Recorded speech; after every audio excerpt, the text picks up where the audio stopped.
Olá! Hoje o nosso grupo vai falar sobre regimes totalitários na Europa do século XX. Antes de falarmos sobre cada país e seu regime, precisamos falar sobre os incentivos. A crise gerada pela Primeira Guerra Mundial foi muito importante, causou muita miséria e pobreza. A desilusão com o sistema político-econômico liberal, que também foi muito questionado.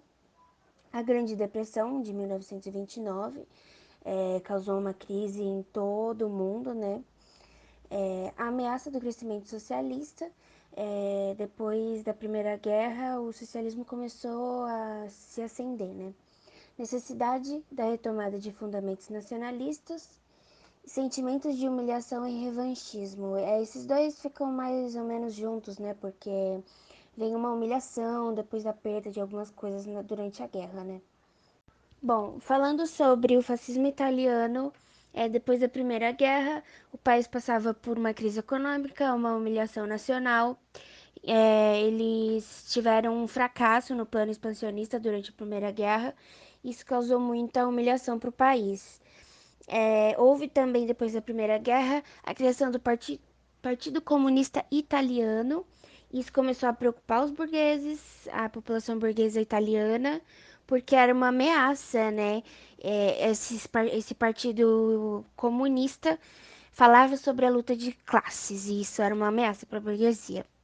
Bom, como todo líder de um regime totalitário, Benito Mussolini ganhou o apoio das massas, fazendo eles acreditarem que os interesses nacionais eram mais importantes que os individuais, adicionando também o apoio da burguesia. Ele conseguiu chegar no topo do governo, né?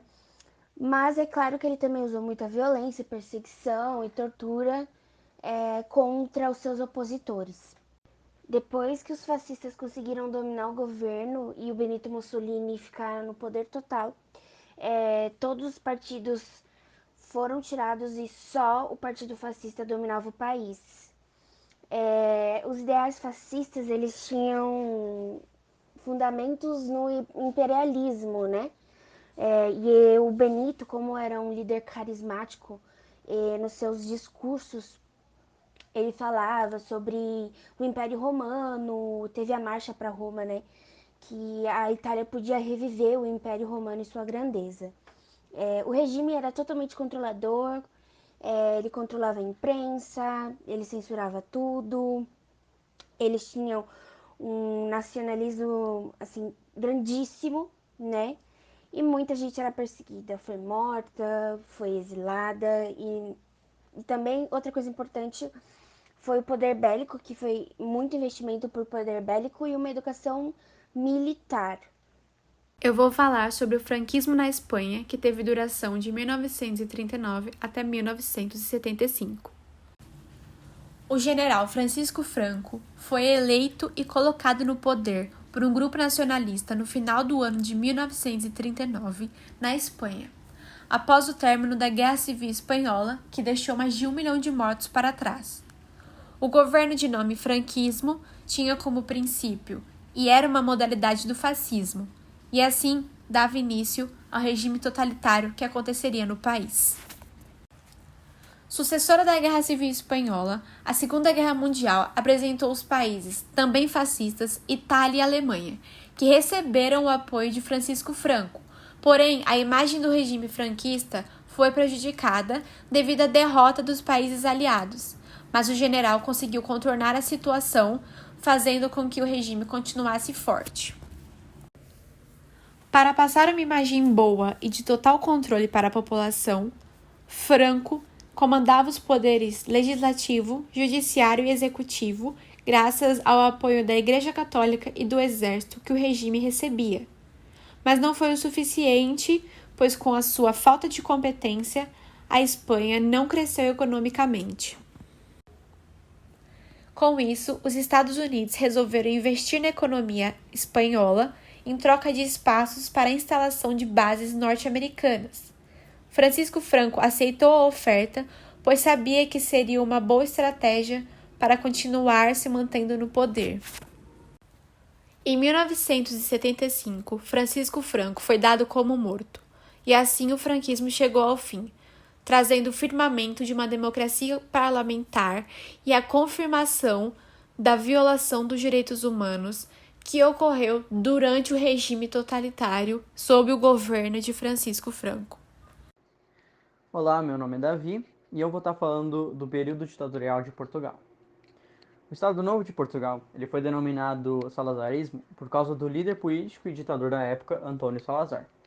Ele só assumiu em 1933, durante uma crise depois do golpe militar, que ocorreu em 1926, quando Portugal estava tendo problemas financeiros sob a presidência de Oscar Carmona.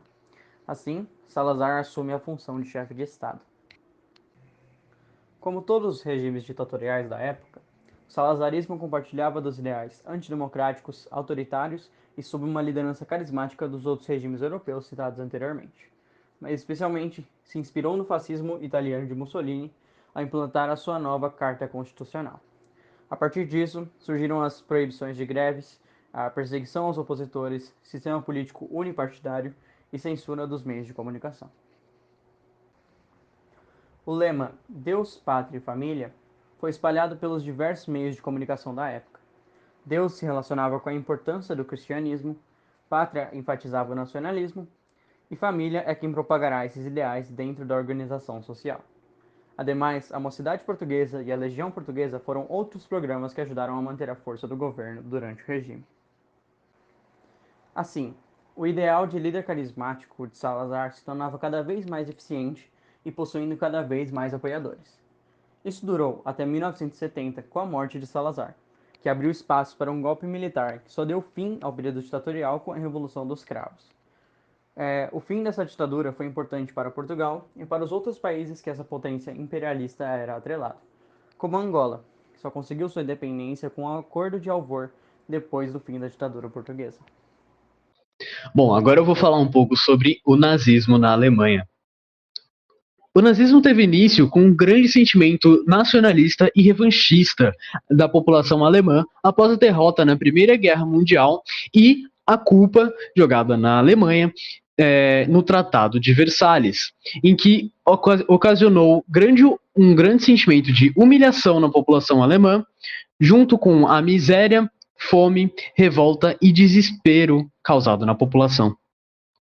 Por conta do crescente sentimento nacionalista e revanchista ocasionado pela perda na Primeira Guerra Mundial e a culpa no Tratado de Versalhes, surgiram o Partido Social Democrata e o Partido Comunista Alemão, representando a esquerda socialista da Alemanha, enquanto o Partido Nazista representava a extrema-direita com o apoio da SA, ou seja, paramilitares que tinham o controle do país por meio da perseguição de movimentos contrários. O líder do movimento nazista, Adolf Hitler, começou sua carreira política como um primeiro-ministro. Com a fortificação do nazismo, a utilização da violência era recorrente, chegando até a colocar fogo no parlamento. Após a morte do chanceler, foi nomeado por Paul von Hindenburg como chanceler e virou Führer da Alemanha nazista, com apoio militar e da alta burguesia afetada pela crise de 29. Além da utilização da violência, o nazismo controlava a imprensa e fazia uso da censura, proibindo a publicação de qualquer manifestação contrária ao governo. Assim, eliminando partidos contrários ao governo com a perseguição e tortura, ocasionando o unipartidarismo na Alemanha. O Partido Nazista adotou políticas expansionistas, com o uso do discurso de superioridade racial da raça ariana, baseado em teorias pseudobiológicas como o darwinismo social, para espalhar a supremacia racial, além do direito a terras por terem descendências germânicas, como também justificava a perseguição às minorias, como negros, ciganos e principalmente judeus, criando campos de concentração, no intuito de purificar o mundo com a raça ariana.